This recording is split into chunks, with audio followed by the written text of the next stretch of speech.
हमने अभी इससे पहले एक टॉपिक देखा था पर लेक्चर नंबर 1 और इसमें मैंने बेसिक्स ऑफ लाइफ प्रोसेस के बारे में बात की थी।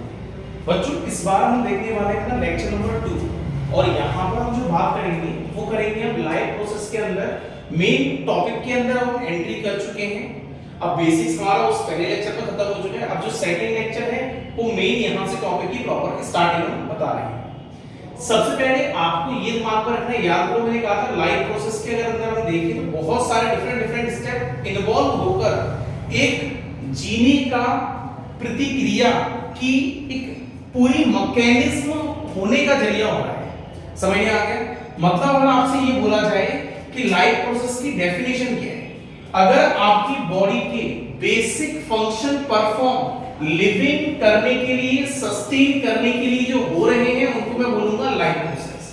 अब आपसे बोला जाएगा भाई लाइफ प्रोसेस में ऐसे कौन कौन से फंक्शन हो रहे हैं, तो पहला फंक्शन डाइजेशन हो रहा होगा, रेस्पिरेशन जिससे आप सांस लेने की प्रतिक्रिया और CO2 छोड़ने की प्रतिक्रिया है जिसमें आप एनर्जी भी बना रहे होंगे, सर्कुलेशन ब्लड का फ्लो हो रहा होगा जिसमें हार्ट भी इन्वॉल्वमेंट है, और रिप्रोडक्शन जिससे आपका या आने वाली नेक्स्ट जनरेशन या आने वाले अगले से अगले साल जो एक लगातार नियमित एक नॉर्मल वे में कांस्टेंट नंबर ऑफ पॉपुलेशन जो एग्जिस्टेंस कर रहे हैं पूरे प्रोडक्शन के कारण ही हो रहा है। मतलब ये सब वो प्रोसेस है, इनसे कहीं ना कहीं लाइफ हमारी एग्जिस्टेंस करना या लाइफ सस्टेन करने की पॉसिबिलिटी बढ़ जाती है।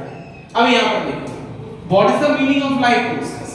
तो याद रखना है आपको कुछ बेसिक्स लाइफ प्रोसेस के कुछ गोल्स हैं। पहला, अगर मैं लाइफ प्रोसेस के बेसिक्स की बात करूं तो पहला हम न्यूट्रिशन तो करेंगे ही करेंगे। न्यूट्रिशन मतलब आपने डाइट में क्या इंटेक कर रहे हो, भाई प्रोटीन खा रहे हो, कार्बोहाइड्रेट खा रहे हो, फैट खा रहे हो, क्या इंटेक कर रहे हो।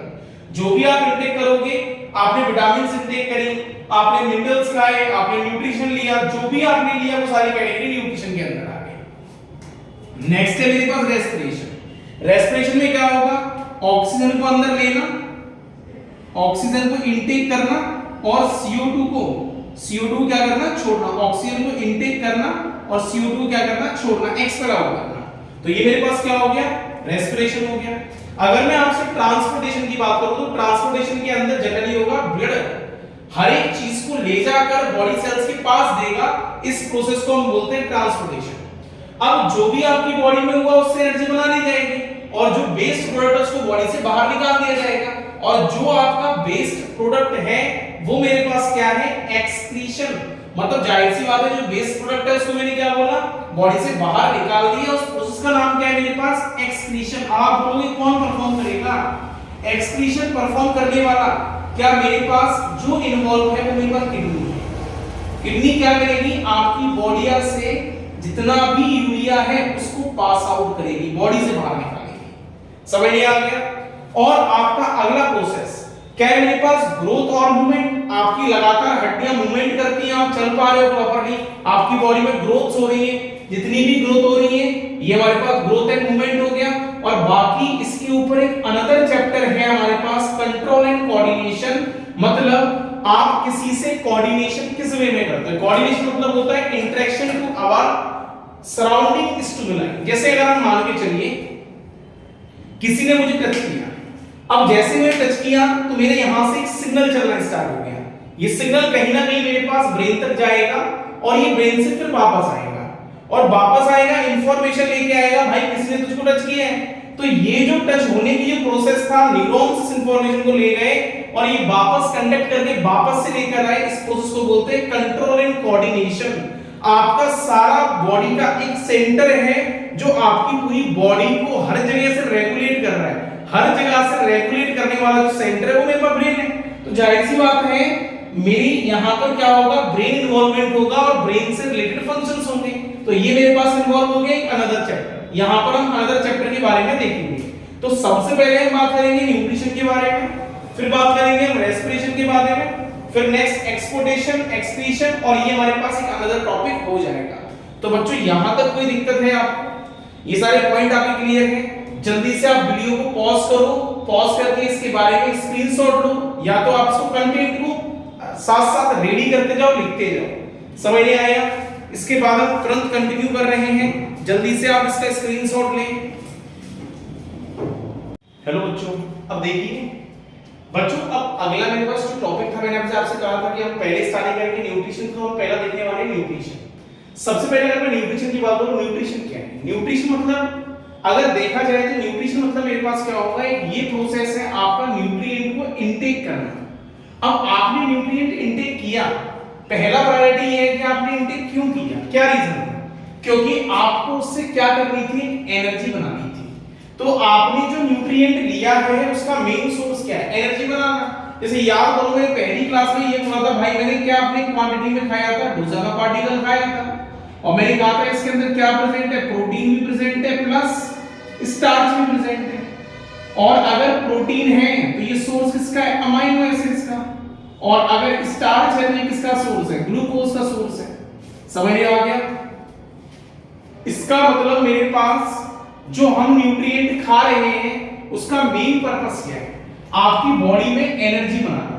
और अगर आपकी बॉडी में एनर्जी बनेगी तो अब आप जिन प्रोडक्ट को आप खाते हो एनर्जी बनाने के पर्पस से, वो मेरे पास कार्बोहाइड्रेट होगा, या मेरे पास फैट होगा, या मेरे पास प्रोटीन होगी। ये तीन वो हैं जो एनर्जी बनाने का काम करते हैं। बाकी विटामिन्स भी हैं और मिनरल्स भी हैं, बट ये एनर्जी नहीं बनाते। It is a essential nutrient, diet में होने चाहिए। आपकी तमाम मेटाबॉलिक रिएक्शंस उन्हीं से ही रेगुलेट हो रही है।